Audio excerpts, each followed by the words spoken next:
She never imagined her peaceful evening at Zenna's Twilight Cafe would unleash a war that would bring a shadow empire to its knees. But when 7 members of the notorious Crimson Wraiths decided to terrorize the woman in the wheelchair, they had no idea they were dealing with one of the military's most enigmatic and lethal shadow operatives. Meri Tharlyx had spent years concealing her true identity beneath the guise of a wounded veteran. The wheelchair wasn't a deception. The classified operation in Syria had taken her legs. But what these criminals didn't know was that she now commanded an elite covert unit investigating their billion-dollar bioweapon operation. Before we continue with this extraordinary story of justice and redemption, tell us where you're watching from and hit that subscribe button. Tomorrow we're bringing you another incredible tale that will leave you speechless. The autumn wind whispered through the narrow streets of Nyxhaven Valley, carrying the scent of pine and approaching snow. Meridian Tharlyx guided her wheelchair with practiced precision along the cracked sidewalks, her movements calculated and fluid. 3 years of life on wheels had taught her to transform every limitation into an advantage, every obstacle into an opportunity. The weight of her custom-designed Phantom X7 pressed against her lower back, concealed beneath her casual jacket.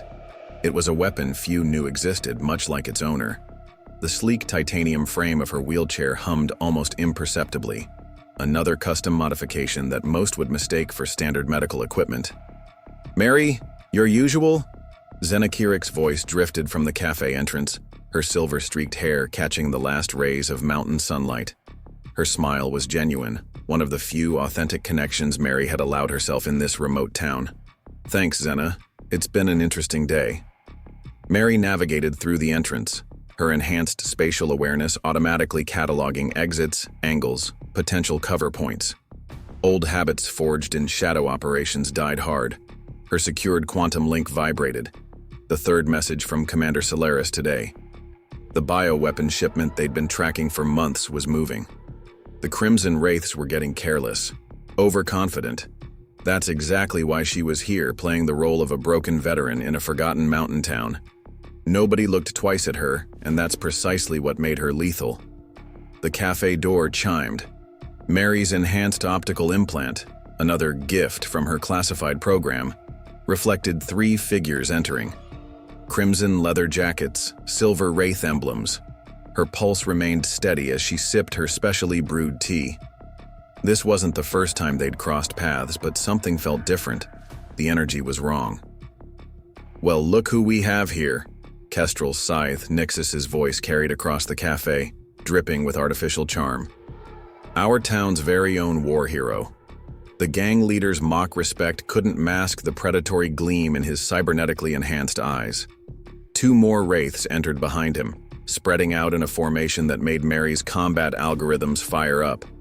Cassian Ghost Dracon, their second in command, moved with the fluid grace of someone with military training. This wasn't a random encounter. "Evening, Kestrel." Meri kept her voice neutral, wheelchair positioned for optimal movement. "The mountain blend is exceptional today if you're interested." Kestrel moved closer, the faint smell of synthetic adrenaline and premium whiskey emanating from him. "You know what I can't figure out?" He leaned down, invading her space. "How someone like you always seems to be around when we're conducting business, almost like you're watching us." The other patrons were quietly leaving, except for Zenna behind the counter. Her hand was likely on the quantum alarm Meri had secretly installed months ago. She could neutralize all 5 wraiths. She'd run the scenarios countless times through her neural interface, but it would compromise years of deep cover work. "I live here, Kestrel," she shrugged, embodying the role she'd perfected. "Small mountain town, not many places to be." Cassian circled behind her chair, his movement betraying advanced combat augmentations. "Maybe we should help you find somewhere else to be, sweetheart. Accidents happen to people in chairs all the time." Meri's fingers tightened imperceptibly on her armrest, which concealed enough firepower to level the entire block. The modified combat techniques she'd developed worked perfectly from a seated position, but she held back, remembering Solaris's words. The bioweapon facility is everything, the whole network. The tension built as the scene grew more hostile, setting the stage for a confrontation that would shake the foundations of not just Nyxhaven Valley, but the entire shadow world of augmented warfare. Kestrel grabbed her wheelchair's handles, spinning her to face him.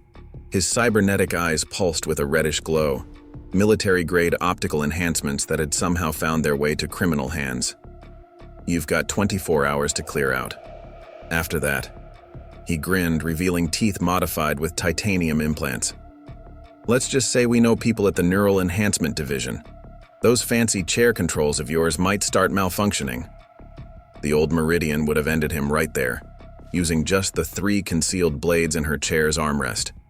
But 5 years of covert operations had taught her the value of patience.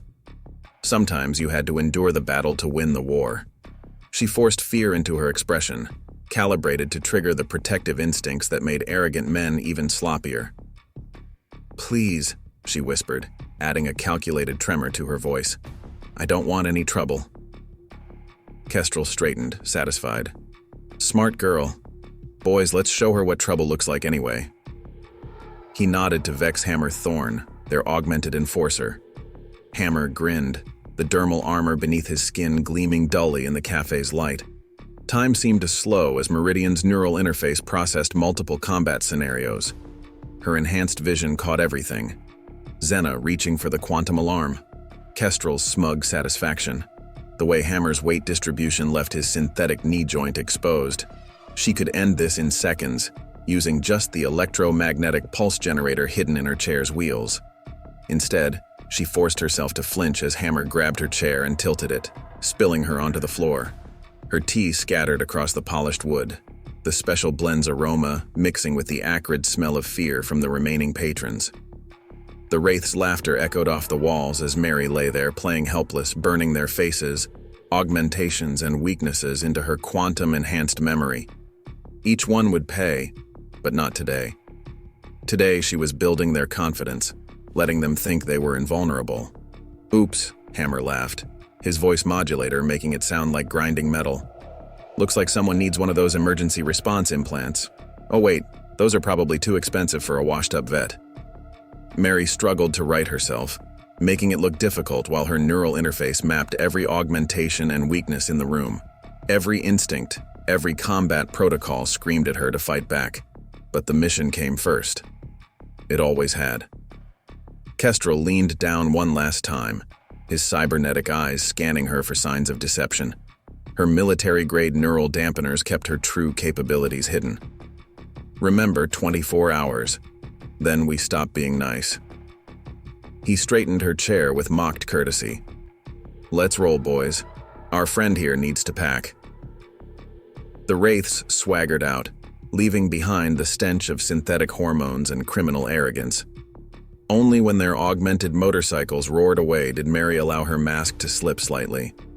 Zenna rushed over with towels, her face flushed with anger. "Meri, I'm so sorry. I called Commander Solaris. He's on his way. Those augmented bastards can't just—" "It's okay, Zenna." Meri's voice was steady now, her eyes hard as she watched the bikes disappear around the corner. "Everything's exactly where it needs to be." Her quantum link vibrated again. "Commander Solaris, the bioweapon shipment was confirmed for tomorrow night. The Wraiths had just made their biggest mistake, but they didn't know it yet. They thought they'd intimidated a helpless woman. Instead, they'd given her the perfect excuse to be anywhere in town, watching them under the guise of leaving." Meri smiled slightly as she dried herself off. Her neural interface was already processing the data from tonight's encounter. The Wraith's augmentations were too advanced for common criminals. Someone was supplying them with military-grade tech, and tomorrow night she'd find out who. Sometimes the best weapon was letting your enemy think they'd already won. They never realized that their greatest advantage, their technological superiority, was about to become their greatest weakness. Because while they relied on their augmentations, Meridian had learned to turn her very human limitations into strengths that no artificial enhancement could match. The real game was about to begin, and the Crimson Wraiths were about to learn that the most dangerous predator isn't the one with the most advanced technology. It's the one they never saw coming. Night had fallen over Nyxhaven Valley as Meridian wheeled herself into her specially designed safe house on the outskirts of town. The modest mountain cabin, chosen for its clear sightlines and multiple escape routes, had been her base of operations for the past 3 years. Preparing and narrating this story took us a lot of time, so if you are enjoying it, subscribe to our channel. It means a lot to us. Now back to the story.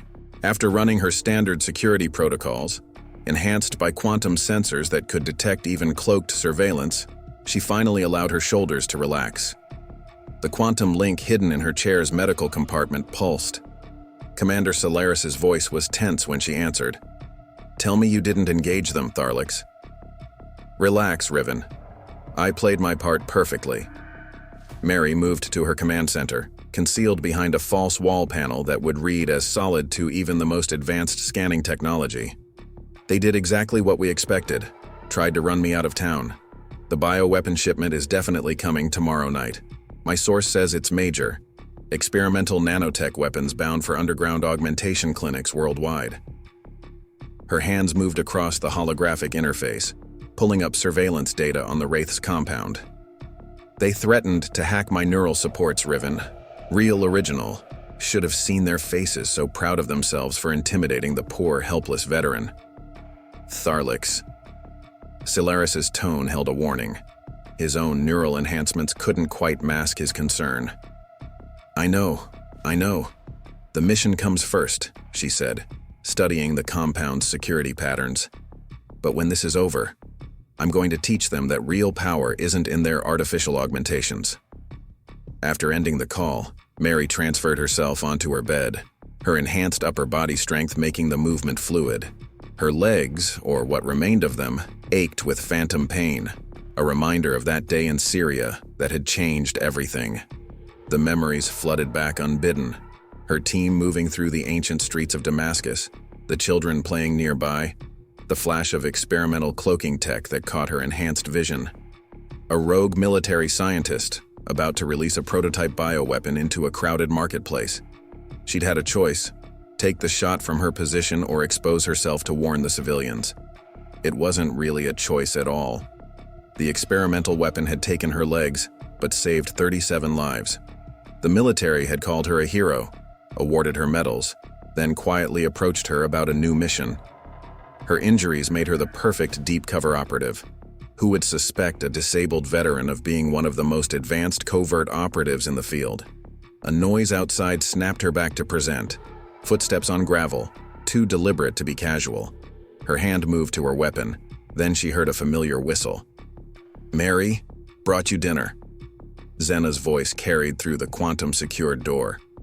"And information."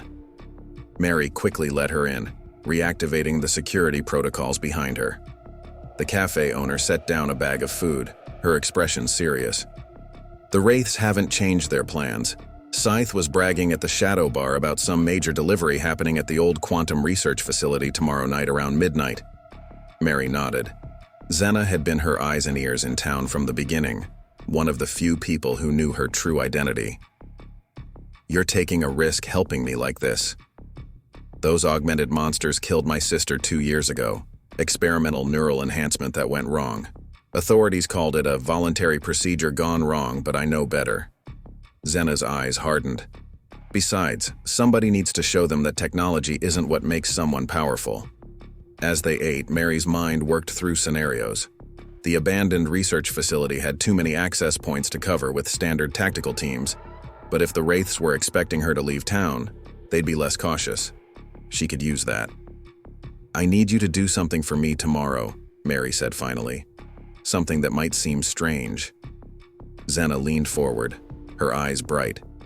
"Name it." "I need you to help me spread the word that I'm leaving town. Make it convincing. Pack some boxes in your truck, make a show of helping me move. They'll be watching. We need them confident, distracted. When they see me loading up, they'll think they've won." Later that night, after Zenna left, Meri transferred back to her chair and moved to the hidden wall panel. Behind it, alongside her quantum computers, hung a modified tactical suit she'd spent months adapting.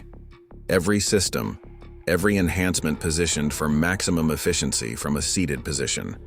Her neural interface could now integrate with it seamlessly, turning her wheelchair from a medical device into a combat platform, more advanced than any of the Wraith's augmentations. Her quantum link pulsed again, a text from Solaris. "Teams in position by 2300 hours tomorrow. Don't engage early."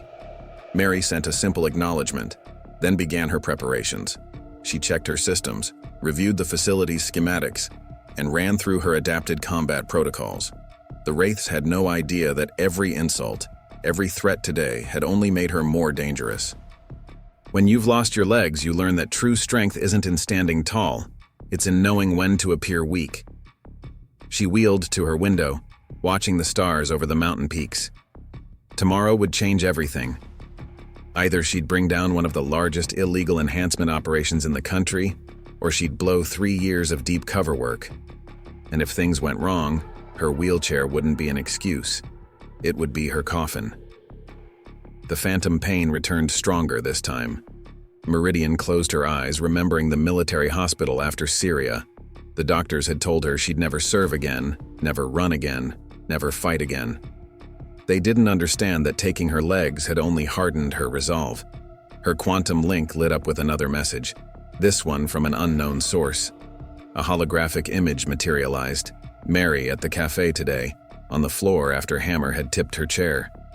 The caption read, "Last chance to run, broken soldier." Meri smiled coldly in the darkness. The Wraiths thought they were apex predators with their military-grade augmentations.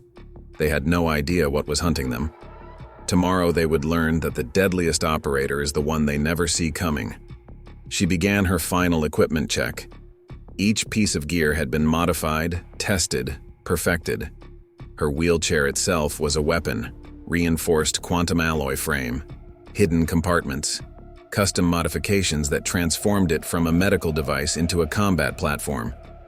Anyone who looked at her saw weakness. They never noticed the warrior hiding in plain sight. The night deepened as Meri ran through her mental preparations. Tomorrow would require perfect timing, perfect control. One mistake and the whole operation would collapse. But she'd been training for this moment since the day she'd woken up in that Damascus hospital bed. The Wraiths thought they'd scared her into running. Instead, they'd given her exactly what she needed, an excuse to be anywhere in town, watching their every move. As she finally prepared for bed, Meri thought about Zenna's sister, about all the lives the Wraiths had destroyed with their illegal enhancement operations. Tomorrow wasn't just about stopping a bioweapon shipment. It was about justice, about showing that sometimes the most dangerous opponent is the one they've already dismissed. Dawn broke over Nyxhaven Valley with a blood-red sky.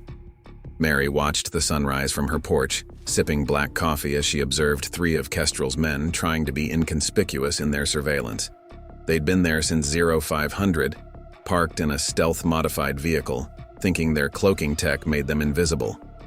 Amateur hour. Her secured quantum display showed the latest intelligence from Solaris. The bioweapon shipment was massive, enough enhanced nanotech to create an army of augmented soldiers. Experimental neural interfaces that weren't supposed to exist outside of classified military labs. The question that had been nagging at her for months remained: how were the Wraiths getting their hands on this level of technology? Her quantum link chimed. "Meri, we've got movement." Zenna's voice was hushed. "Kestrel just had a meeting with someone at the Shadow Bar. Military bearing, advanced optical augments. Definitely not local. They passed something under the table, called Kestrel Asset, a couple times." Meri's mind raced. The missing piece was starting to form. "Zenna, I need you to get that cafe ready. Our plan starts now." An hour later, Meri wheeled down Main Street, making sure the Wraith's surveillance team had a clear view. She'd packed 2 large boxes on her lap, making a show of struggling with them. Right on cue, Zenna pulled up in her truck, the bed already loaded with furniture. "Last load, Meri," Zenna called out loudly enough for anyone to hear. "I can't believe you're really leaving." "No choice," Meri projected defeat into her voice. "Can't stay where I'm not wanted." They played their parts perfectly, the concerned friend helping the intimidated veteran pack up and leave town. Meri caught glimpses of quantum communications being activated, messages being sent. The Wraiths were buying it, spreading the word that they'd successfully driven her out. By noon, half the town had heard she was leaving. Meri wheeled into Zenna's cafe one last time, keeping up appearances. The place was unusually busy. Seemed like everyone wanted to say goodbye to the disabled veteran who'd become a familiar sight over the past 3 years. Commander Solaris approached her table, coffee in hand. "Heard you're skipping town," he said loudly enough to be overheard, then much quieter. "Teams are in position. Found something interesting. Experimental biotech signatures way beyond anything the Wraiths should have access to." Meri nodded slightly, maintaining her defeated expression. "Sometimes you just know when you're not welcome anymore, Commander." The door chimed as Kestrel and Cassian walked in, their timing too perfect to be coincidence. They wanted to witness their victory firsthand. Meri felt Cassian's augmented gaze on her, scanning for any sign that this was an act. She gave him what he wanted. A flinch, a quick look away, hands trembling slightly on her wheels. Kestrel swaggered over, clearly enjoying himself. His cybernetic eyes pulsed with satisfaction as he approached Meri's table. "Moving day, huh? Smart choice." He leaned down, voice dropping to a whisper. "But just to make sure you don't get lost on your way out." He slipped a quantum tracker into her lap. "Keep it activated. We'll be monitoring." A tracking device. Meri had expected something like this. "Please," she let her voice crack. "I'm leaving just like you wanted." "Of course you are." Kestrel straightened, smirking. "Boys, help the lady pack up. Let's make sure she gets everything." Hammer and 2 other Wraiths appeared at her sides, their helpful gestures carrying clear threats. They followed her and Zenna back to the safe house, watching as they loaded the last few boxes. Meri had prepared for this, making sure they saw exactly what she wanted them to see. Clothes, photos, personal items, all carefully staged. As afternoon faded into evening, Meri made her final appearance on Main Street. The Wraith surveillance had relaxed, confident in their victory. She'd seen Kestrel checking the quantum tracker twice, watching her dot move exactly as expected. What they didn't know was that the tracker was now attached to Zenna's truck, heading north on the mountain highway. Meanwhile, Meri's real operation was about to begin.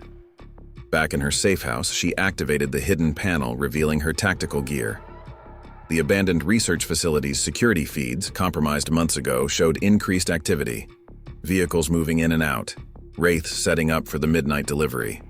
They were so focused on watching her leave town, they never noticed the careful positioning of Commander Solaris's teams, the subtle movement of local law enforcement into strategic locations.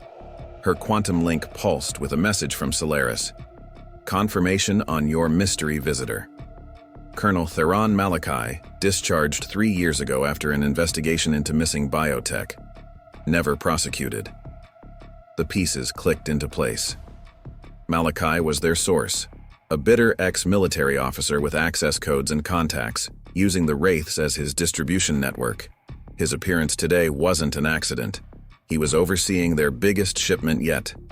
Meri began her final preparations. The modified tactical suit integrated seamlessly with her neural enhancements, each piece of equipment precisely where she needed it.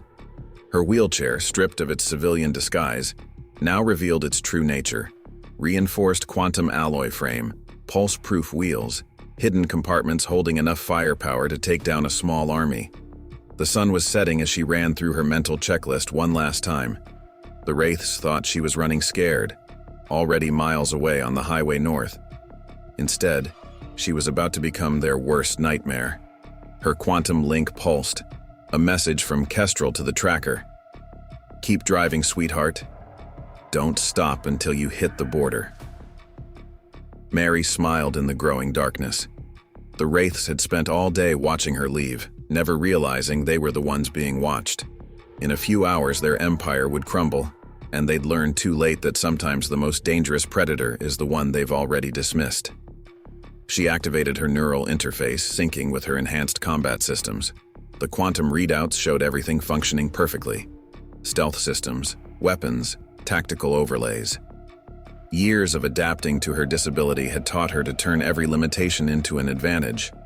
"Command, this is Tharlyx," she whispered into her secure comm. "Beginning Operation Shadowfall. All teams maintain radio silence unless emergency." The abandoned research facility loomed ahead, its dark silhouette a testament to forgotten innovation. Now it would serve a new purpose. the stage for Meri's carefully orchestrated takedown of the Wraith's entire operation. Through her enhanced vision, she counted 12 augmented guards patrolling the perimeter, all carrying military-grade weapons. They'd stepped up their security tonight, Malakai's influence, no doubt. "Control, I have eyes on the primary entrance," she whispered.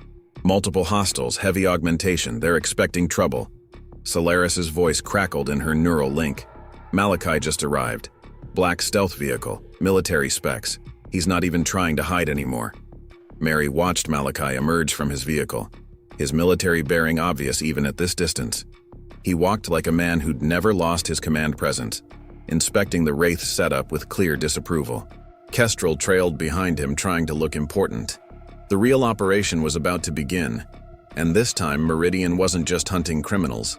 She was hunting the people who had been supplying them with military technology, and she was about to show them that no amount of artificial enhancement could match the strength of someone who had learned to turn their greatest weakness into their greatest weapon. "The shipment's late," Malakai's enhanced voice carried clearly through Meri's directional sensors. "Your people better not have compromised this operation, Kestrel. The buyers aren't known for their patience." "Relax, old man," Kestrel replied, activating his night vision augments. "Ghost is escorting them personally. 20 minutes, tops." Meri's tactical analysis raced through multiple scenarios. If Ghost wasn't at the facility, the real shipment was coming from a different direction. The convoy they were all watching for was a decoy. "Solaris," she whispered through her neural link. "Check the mountain paths near Thunder Ridge. Ghost would use the old mining tunnels." A pause. "Damn, you're right. Quantum scanning shows 3 vehicles moving through the underground network. They're bypassing all our checkpoints." Meri smiled grimly. The Wraiths weren't completely amateur after all, but their clever route had a fatal flaw. It would force them to cross exposed ground between the tunnel exit and the facility's loading dock. Perfect. She began moving her wheelchair, absolutely silent thanks to its quantum dampeners. Years of training had taught her to use terrain to her advantage, and her lower profile in the chair actually helped her stay hidden. The Wraith's guards were all looking for threats at standing height. Nobody thought to check ground level. A new voice crackled over her neural comm. "Agent Tharlyx, this is Team Echo. We've got movement at the north entrance, 4 stealth vehicles, advanced cloaking, the buyers." "Confirmed," Meri responded. "Right on schedule. Hold position until my mark." Malakai was getting agitated, checking his quantum chronometer repeatedly. "Where the hell is Ghost? The buyers are here." "Patience, Colonel," Kestrel sneered, emphasizing the rank Malakai no longer held. "Not everything runs on military time." Meri could see the rage flash across Malakai's face through her enhanced vision. Interesting. There was tension between them she could exploit. The first rumble of engines emerged from the mountain. Ghost's convoy, right where she'd predicted. 3 stealth-modified vehicles running dark, using the terrain for cover. They'd planned this well, but they hadn't planned for her. "All units hold position," she whispered. "Wait for my signal." The next few minutes were crucial. The buyers were approaching from the north, Ghost's convoy from the south. Malakai and Kestrel stood exposed in the middle, waiting to oversee the exchange. One wrong move would send them all scattering. Through her tactical scope, Meri watched as Ghost's vehicles emerged from the tunnel. The lead vehicle's lights flashed twice, a signal. The buyers' vehicles responded with their own pattern. The trap was about to close, but not the one the Wraiths had planned. "Command moving to position 2, Meri whispered, wheeling silently through the shadows. Her chair's quantum-enhanced suspension handled the rough terrain perfectly, keeping her stable as she positioned herself behind a stack of experimental equipment. She could see everything now. The buyers approaching cautiously, Ghost's convoy rolling in from behind, Malakai and Kestrel in the middle of it all. The pieces were in place. Years of planning, months of deep cover work, all coming down to this moment. "Sir?" A new voice on the comm. "We've got a problem. Second buyer group approaching from the east. Not part of the plan." Meri's blood ran cold. A second group meant this wasn't just a sale, it was an auction. The Wraiths were playing both sides, driving up the price by making the buyers compete. It was clever, but it also meant twice as many augmented hostiles about to converge on their position. "Solaris," she whispered. "We need to move now. If those groups meet, this turns into a shooting gallery." "Negative," Solaris replied. "We don't have containment on the second group. Hold position." Meri watched as the situation grew more volatile. The first buyer group had spotted the second, and hands were moving to weapons. Malachi was shouting at Kestrel, who had drawn his own augmented pistol. Ghost's convoy had stopped, caught in the middle. Then she saw it, the slight nod between Malachi and the second buyer group. This wasn't just an auction gone wrong. It was a double cross. Malachi was playing everyone. "Solaris." Malachi's working with the second group. This is about to go hot. Before Solaris could respond, Malachi drew his weapon and aimed it at Kestrel's head. "Did you really think I needed you people anymore?" he snarled. "You're just the delivery system. My real partners are here now." The research facility erupted into chaos. The first buyer group opened fire, thinking they'd been set up. Ghost's convoy drivers scrambled for cover. Kestrel's men started shooting at anything that moved. Meri stayed perfectly still, her military training taking over. Let them fight each other. Let them thin their own numbers. The real trap wasn't the law enforcement teams surrounding them. It was the crossfire they'd created themselves. Through her scope, she watched Malachi backing away from the firefight, moving toward a side exit. He wasn't surprised by the chaos. This was his plan all along. "Solaris," she whispered. "Malachi's making his move. Permission to engage." There was a long pause filled with the sound of quantum-enhanced weapons fire. Finally, Solaris's voice. "Do what you have to do. Just stay alive." Meri smiled grimly, unlocking her chair's hidden weapon compartments. It was time to show them what a disabled veteran could really do. The abandoned research facility had become a war zone. Enhanced weapons fire lit up the night, their quantum-charged rounds leaving traces of blue light in Meri's tactical vision. The three different groups exchanged fire, their augmented abilities turning the firefight into a deadly light show. Meri moved through the chaos like a ghost, her wheelchair's stealth coating blending with the shadows. Malachi was heading for the eastern exit, thinking he'd orchestrated the perfect distraction. He was wrong. "Team Echo, maintain fire on the main group," she whispered into her neural link. "Keep them pinned down. I'm handling Malachi." A quantum round pinged off the equipment above her head. The first buyer group was spraying ammunition everywhere, their augmented targeting systems overwhelmed by multiple threats. Amateur move. They'd run dry soon. Malachi was 30 yards away now, moving between the facility's experimental equipment. Meri did some quick calculations through her neural interface. Trajectory, wind speed, distance. Her modified quantum rifle was perfectly balanced for chair-height shooting, the recoil compensator designed for her unique position. She hadn't missed a shot in 3 years. "Going active," she warned command. 3, 2, 1. The quantum flash grenade sailed through the air, its arc perfect. It landed exactly where she'd calculated, 3 feet behind Malachi. He noticed too late. The detonation overwhelmed even his enhanced optical systems, leaving him staggering and disoriented. That's when Meri made her move. Her wheelchair could hit 40 miles per hour on flat ground, silent as death thanks to its quantum drive. She crossed the distance in seconds, ramming directly into Malachi's legs. The impact sent him sprawling, his augmented weapon clattering away. "What the?" Malachi blinked, trying to focus his enhanced vision. His eyes widened as he recognized her. The cripple from town? Meri's first strike caught him in the throat, a modified knife hand attack perfectly adapted for her seated position. Malachi gagged, stumbling backward. "Surprise," she said coldly, blocking his clumsy counterattack. Her next hit targeted his knee. She knew from experience how vulnerable legs could be. Malachi went down hard. He was well trained, but he'd never fought someone like her. Every move she'd learned in the military had been rebuilt, redesigned for maximum efficiency from a wheelchair. "Federal agent," she announced, securing his wrists with quantum lock restraints. "You're under arrest." "You're enhanced special forces?" Malachi laughed through his pain. "They're really scraping the bottom now." Meri tightened the restraints deliberately.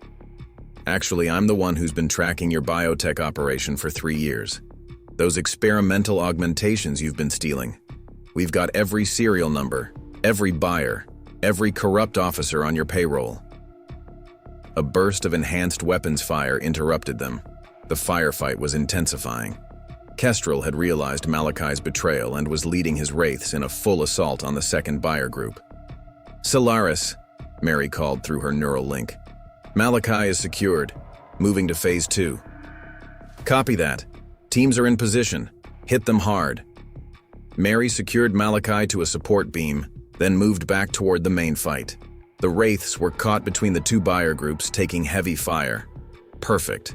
She reached into her chair's hidden compartment and removed a small quantum control interface. 3 years of preparation had gone into this moment. Every shadow of the research facility concealed a surprise. "All units, neural shields up," she ordered. Then she activated the device. Quantum disruption fields detonated simultaneously across the complex, filling the air with waves of energy that interfered with augmented systems. The wraiths and buyers panicked. Their enhanced abilities suddenly compromised, shooting blindly into the chaos. But Meri could see everything through her specialized tactical display. Her wheelchair's modifications proved their worth as she moved through the confusion. The quantum-shielded wheels were silent on the concrete, the reinforced frame deflecting stray rounds. She was a ghost in the disruption field, striking and vanishing.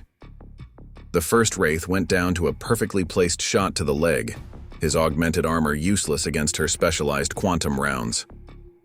The second caught an elbow to the solar plexus as she glided past.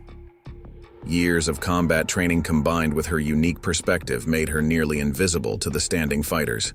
"Contact left," someone shouted. "The Fed's in a chair." "A what?" Kestrel's voice was incredulous. "Find her." But finding Meri in the chaos was impossible. She'd designed her wheelchair to be virtually silent, its profile too low for traditional combat tactics. Every disadvantage they thought she had became an advantage. The disruption field was starting to clear when she spotted Kestrel trying to rally his men. He was shouting orders, attempting to organize a retreat. Not this time. Meri moved into position, her quantum rifle steady. One shot to disable, just like she'd practiced thousands of times. The round caught Kestrel in his augmented shoulder, overloading his neural enhancements and spinning him around. "Tharlyx," Solaris's voice was urgent in her neural link. "Second buyer group is making a break for it. They've got 3 crates of biotech." "Not happening," Meri replied, already moving. Her chair's quantum drive could outpace a running man, and she knew the facility's layout better than any of them. She cut through the complex, taking a route they wouldn't expect. The buyers would head for the south exit. It was the only way that seemed clear. But Meri had prepared for this. "Command, execute Containment Protocol Delta," she ordered, wheeling into position. "Let's show them why you don't underestimate someone just because they're in a chair." The night was about to get very interesting. The second buyer group ran straight into Meri's trap. As they rushed for the south exit, quantum sensors triggered automated security protocols, sealing them in. Heavy reinforced doors slammed down, blocking their escape. "What the hell?" The group's leader spun around, his augmented vision searching for another way out. They had 3 crates of experimental biotech, but nowhere to run. Meri's voice came through the facility's speaker system, calm and measured. "Federal agents, drop your weapons and deactivate your augmentations. This is your only warning." Instead, they opened fire, enhanced rounds ricocheting off quantum-hardened walls. Meri watched through her tactical display as they wasted ammunition on shadows. 3 years of planning had turned this research facility into her personal combat zone. "Poor choice," she muttered, activating the next phase. The facility's environmental systems activated, but it wasn't air that flooded the space. A specially designed quantum dampening field filled the area, designed to interfere with neural augmentations. The buyers stumbled, their enhanced abilities flickering and failing as the field took effect. Within seconds, half of them were on their knees, their artificial advantages neutralized. Control South Sector contained, Meri reported, moving to her next position. How's the main fight? Solaris's response was tense. Kestrel rallied some of his wraiths. They've got Ghost's biotech shipment and they're trying to break through the east perimeter. Meri smiled grimly. Not for long. She wheeled silently through the facility, taking a parallel route to Kestrel's group. Her chair's quantum suspension handled the debris-strewn floor with ease, keeping her stable as she moved into position. Through gaps in the experimental equipment, she could see Kestrel leading 6 wraiths toward the east gate. They were dragging the biotech crates, moving as fast as they could while carrying the heavy loads. Kestrel's augmented shoulder sparked occasionally from her earlier shot, but rage and synthetic adrenaline kept him going. "This is impossible," he was shouting. "One fed in a wheelchair? She can't be doing all this." "Boss, we need to drop the crates," one of his men gasped, his augmentations clearly failing. "We're too slow. Touch those crates and I'll kill you myself." Kestrel's voice was desperate now. "This is our ticket to the big leagues." Meri keyed her neural link. "Solaris, I've got eyes on Kestrel. Moving to intercept. Be careful, Tharlyx. He's cornered and desperate." Meri positioned herself at the end of the row, calculating angles through her tactical display. Her wheelchair gave her an advantage they hadn't considered. She could shoot from underneath the storage racks through gaps they'd never think to check. The first wraith went down with a quantum round to the leg, crying out in surprise. The second caught a shot to his augmented shoulder before they even realized where the fire was coming from. "Down! Get down!" Kestrel screamed, finally dropping his crate. "Find her!" Meri was already moving, circling to their flank. Her chair's quantum drive gave her perfect mobility while they crashed around like bulls in a china shop. She picked them off one by one. Non-lethal shots, just like she'd trained. Kestrel was the last one standing, spinning wildly, trying to locate her. His enhanced vision was nearly useless now, compromised by her earlier shot and the lingering effects of the dampening field. "Show yourself," he roared. "Face me like a real fighter." "Okay," the word came from behind him. As he turned, Meri's chair burst through a stack of empty equipment cases. Before he could raise his weapon, she was on him. Her first strike caught him in the wrist, sending his quantum pistol flying. The second, a modified leg sweep she'd perfected, took out his already weakened knee. Kestrel went down hard, staring up at her in disbelief. His augmented eyes flickered, trying to process what he was seeing. "How? You're just a crippled..." Meri's next strike silenced him, a precise hit to the jaw that she'd practiced countless times. "I'm the cripple who just brought down your entire operation," she said calmly, securing his wrists. "And I did it all without standing up." "Tharlyx," Solaris's voice was urgent. "We've got a problem. Malachai's loose." Meri's head snapped up. "What? How?" He had help. One of the guards was on his payroll. They're heading for the north loading dock. Meri quickly quantum-locked Kestrel to a support beam. "Not for long, this ends tonight." She moved through the facility with renewed purpose. Malachai was the key to everything. The biotech source, the military connections, the corrupt officials. They needed him alive and talking. The north loading dock was the facility's highest point, overlooking the entire complex. As she approached, she could hear helicopter rotors in the distance. Malachai had an escape plan. "Solaris, I need backup at the north dock," she called. "And someone get me eyes on that chopper." But as she reached the dock's entrance, something felt wrong. The door was open, but no guards were visible. Malachai was too good a soldier to leave himself exposed like this. It was a trap, and Meri was rolling right into it. The first shot caught her chair's armored backrest, proving her paranoia right. Malachai had set up a kill zone, expecting her to rush in, but he'd made one critical mistake. He still thought she needed the chair to fight. Meri smiled in the darkness. Time to show them what a disabled veteran could really do. The helicopter's searchlight swept across the loading dock, casting harsh shadows. Through her enhanced vision, Meri could see that Malachai had positioned his remaining men well. 3 shooters with clear lines of fire covering every apparent approach. But Meri hadn't survived Syria by being predictable. "Solaris, maintain radio silence unless emergency," she whispered through her neural link. Going dark. She detached her chair's backup power cell, a custom piece of equipment that looked innocent but contained enough quantum explosive power to breach a reinforced door. Years of being underestimated had taught her to weaponize everything people assumed was medical equipment.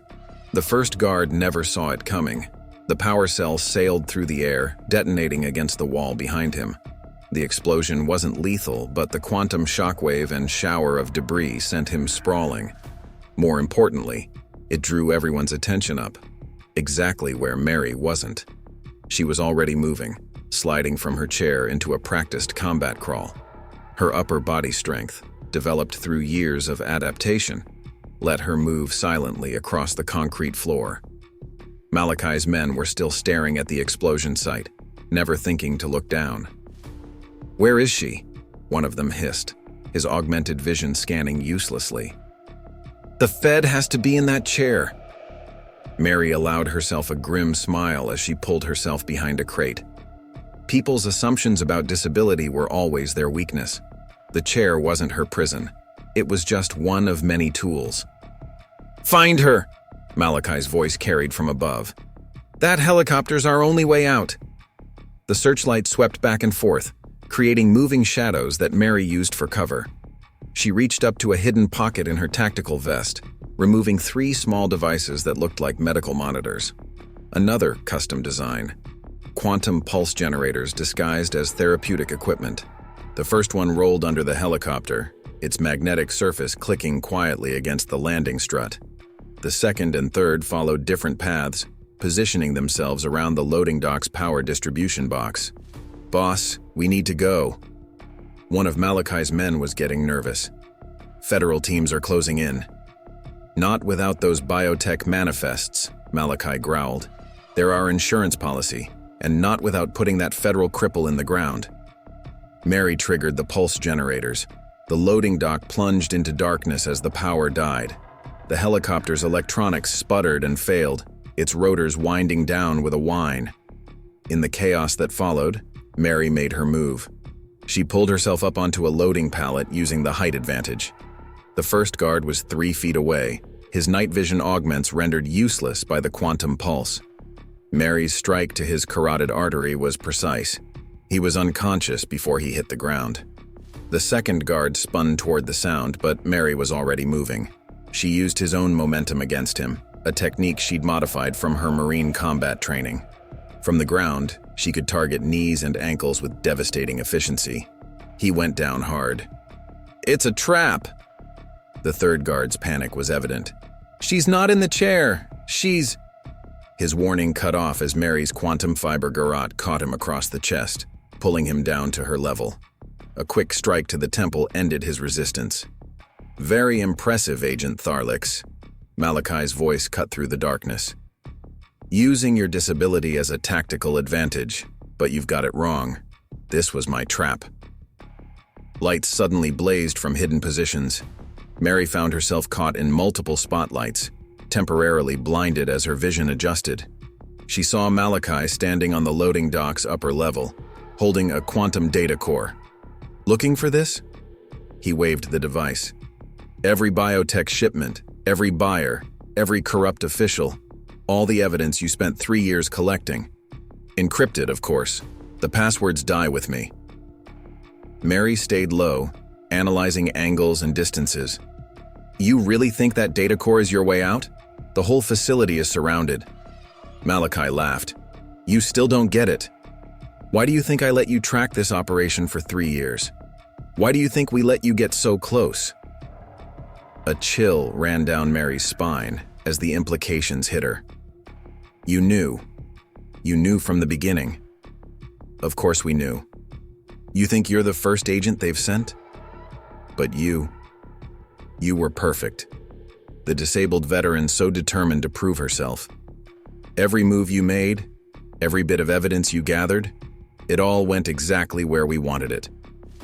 Meri's mind raced. 3 years of investigation, all the evidence stored on secure quantum servers. Servers that someone else had access to. "Your boss, Commander Solaris." Malachi's smile was cold. "He's been working for us from the start. Right now, he's wiping every server, eliminating every connection. By sunrise, none of this will have existed. The sound of approaching vehicles grew louder, but they weren't federal trucks. The engines were wrong. More of Malakai's men. So you see, Agent Tharlyx, your greatest weakness wasn't your disability. It was your trust in the system. The same system that sent you to Syria, that took your legs, that made you think you could make a difference. Meri's hands clenched into fists. Everything she'd worked for, every piece of evidence, all part of someone else's game. You're right about one thing, she said quietly, reaching for her final hidden weapon. The system failed me. That's why I stopped trusting it 2 years ago. Malakai's confident smirk faltered as his quantum comm pulsed. He glanced at the display, his augmented eyes widening with sudden concern. What did you do? Check your secure servers, Meri said calmly, still positioned on the ground. Every single one. Malakai's fingers flew across his neural interface, his expression growing more desperate with each command. Impossible. These are military-grade quantum firewalls. And I had 3 years to crack them, Meri replied. Everything you've done, every piece of biotech you've stolen, every official you've bribed, it's all being uploaded to every major law enforcement agency and news outlet in the world right now. A new sound cut through the night. Different helicopters approaching rapidly. Not Malakai's backup. These were military craft. Those aren't federal helicopters, Meri continued. That's the 160th Special Operations Aviation Regiment. Remember them, Colonel? Your old unit? They're very interested in where their missing biotech went. Malakai's face contorted with rage. Solaris, get me a secure line to Solaris now. He can't help you. Meri pulled herself behind a crate as Malakai's remaining men started moving nervously. See, while you were watching me feed information to Solaris, I was working with someone else. Someone who's been hunting you longer than I have. Malakai's quantum comm chirped again. His enhanced eyes widened as he read the message. Director Zenna? You're working with internal affairs? Meri smiled coldly. For 2 years, every piece of evidence I collected went to 2 places, Solaris's compromised servers and Zenna's secure network. You were so busy watching the disabled agent, you never noticed the real investigation. The last threads of Malakai's control snapped. Kill her! Kill her now! His remaining men opened fire, but Meri was already moving. She'd spent months memorizing every inch of this loading dock, practicing movements most people wouldn't think possible without legs. 3 years of playing weak, she called out, drawing their fire. 3 years of letting you think I was just a broken veteran. Want to know the truth? She triggered her final surprise. Remote quantum charges planted throughout the loading dock. Not explosives, but industrial electromagnetic pulses salvaged from the research facility's equipment. They activated with a powerful hum, and suddenly every augmented weapon with neural components was yanked toward the walls. The truth is, I never needed the chair to fight, Meri continued. I chose it because nobody looks twice at someone they think is helpless.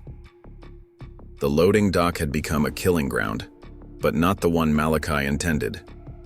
His men's augmented weapons were useless, pulled away by electromagnetic forces they couldn't overcome.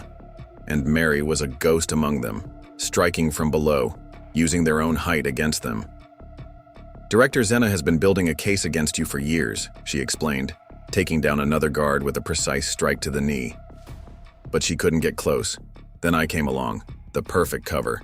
Who would suspect the disabled veteran?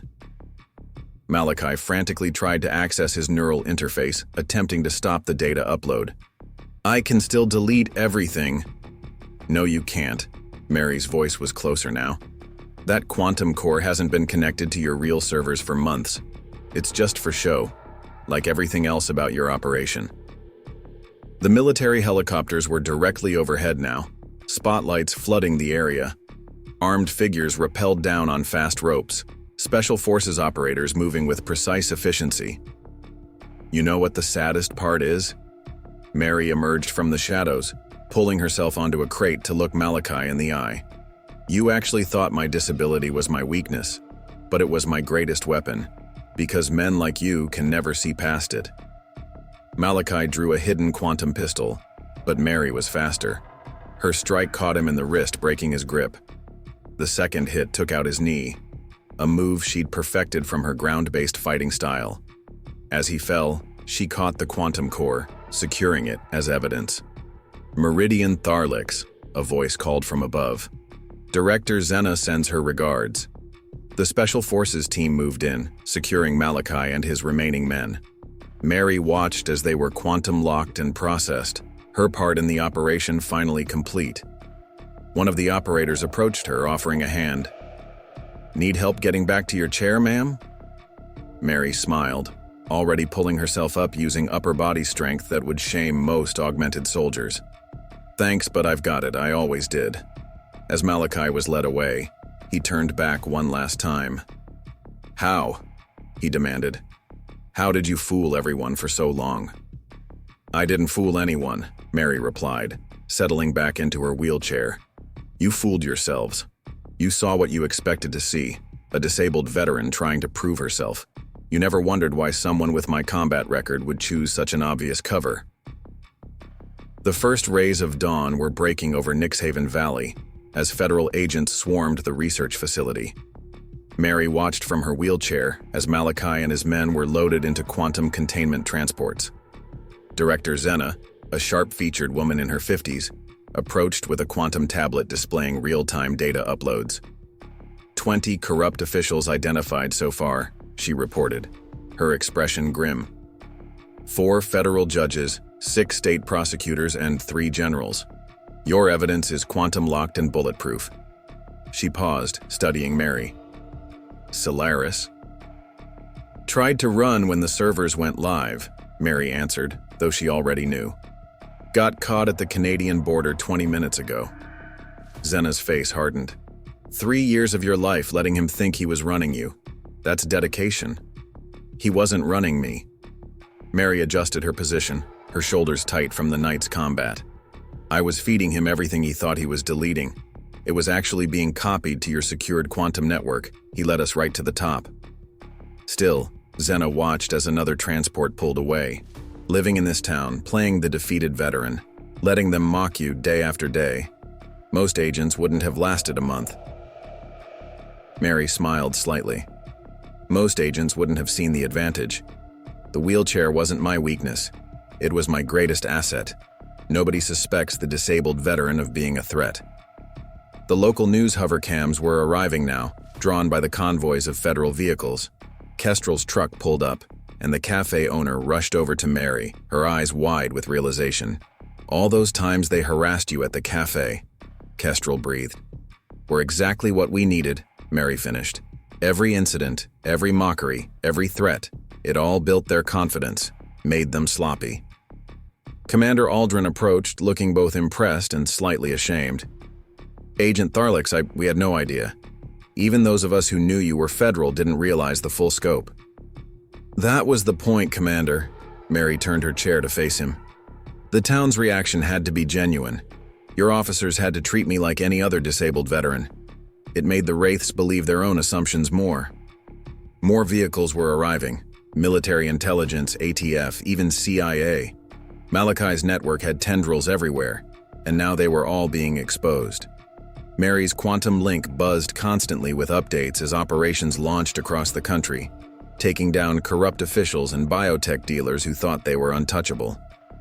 Director, a young agent called out, you need to see this. We found a hidden room in Malachi's office. Looks like overseas connections. Meri wheeled herself toward the office building, Zenna walking beside her. You know what this means, Zenna said quietly. You can't stay here now. Once this hits the news.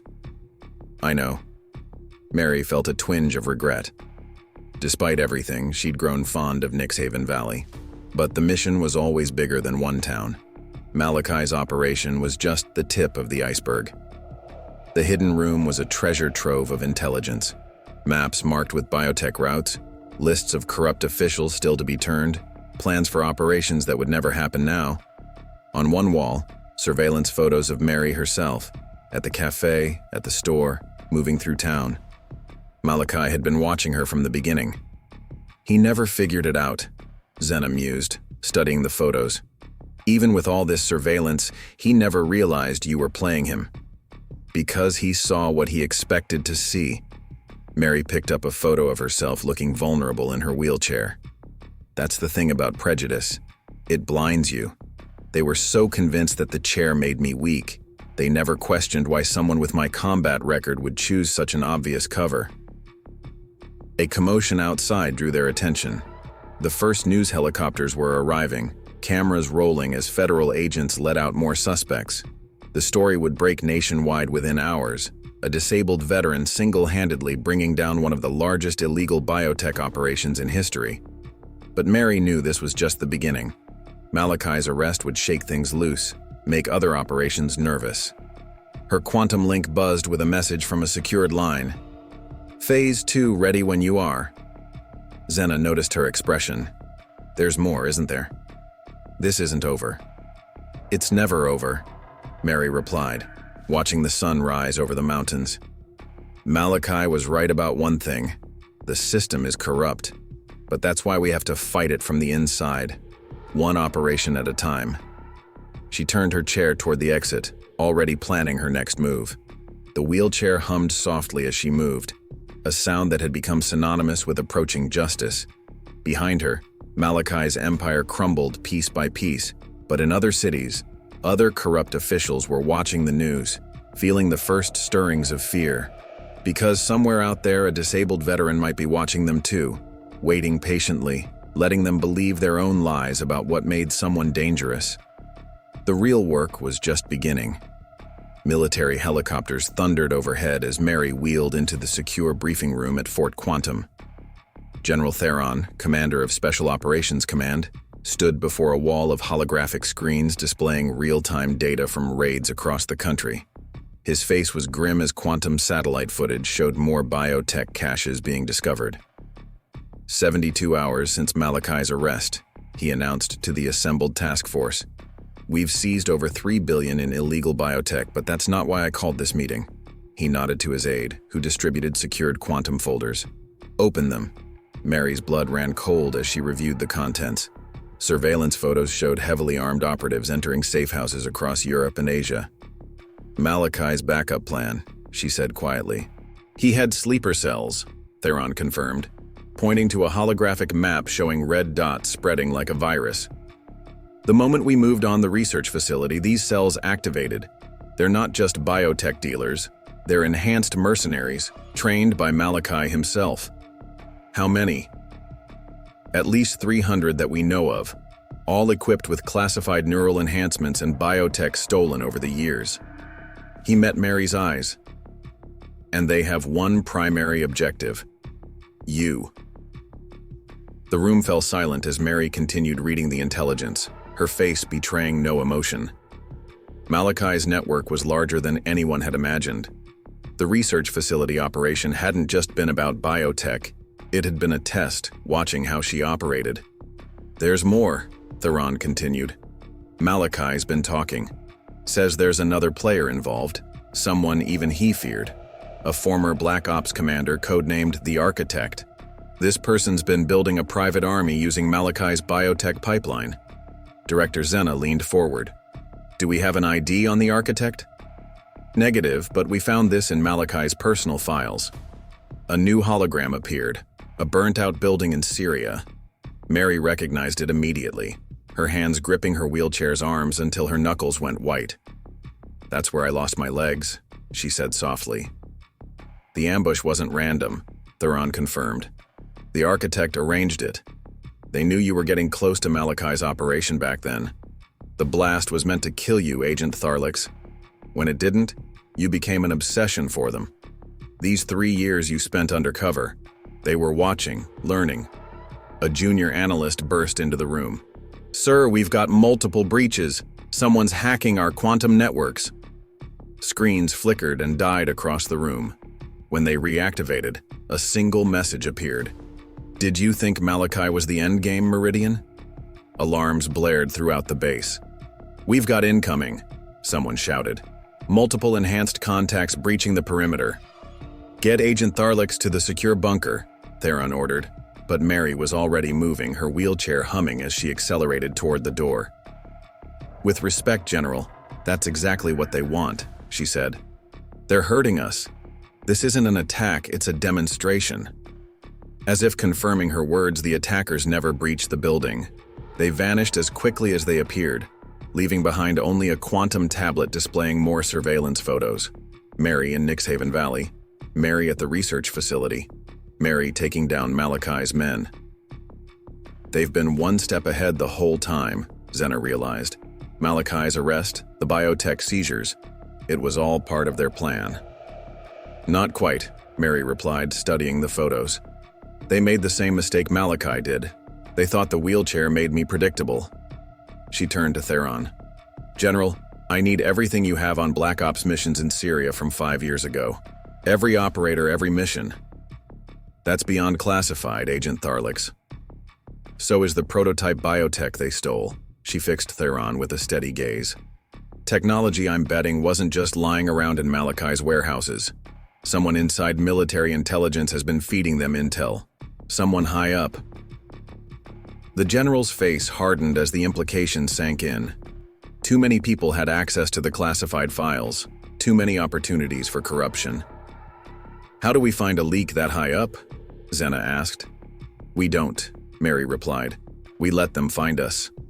She wheeled to the central console, bringing up a map of known biotech caches. "The architect wants to prove they're smarter than us. Fine, let's give them a game they can't resist." She began marking locations, creating a pattern. "These sites are too exposed. The architect will assume we'll raid them first, so we leak the operation plans. Let them think they know our playbook. And while they're watching those sites..." Theron's eyes narrowed with understanding. "We strike where they least expect it." Meri pulled up another map. Hidden facilities even Malachi hadn't known about. The architect has a god complex. They want to prove they can outthink a disabled agent who dared to challenge their operation. So let's use that. The plan was audacious, dangerous. If they were wrong about the architect's psychology, it would fail catastrophically. But Meri had spent 3 years being underestimated. She knew how to use assumptions against her enemies. "General," she said quietly, "I need you to trust me even when it looks like I've gone rogue." Theron studied her for a long moment. "The architect has people inside military intelligence, inside the FBI, probably inside this room. You're asking me to risk everything on a hunch." "No, sir, I'm asking you to risk everything because the architect is building an army. Those neural enhancements they stole, they're not for sale. They're for something bigger." The general nodded slowly. "Do it." "But Agent Tharlyx..." He stepped closer, his voice dropping. "Be careful. The architect didn't just fail to kill you in Syria. They turned you into the perfect weapon, a disabled veteran that everyone underestimates. Don't let them finish what they started." Meri smiled grimly as she wheeled toward the door.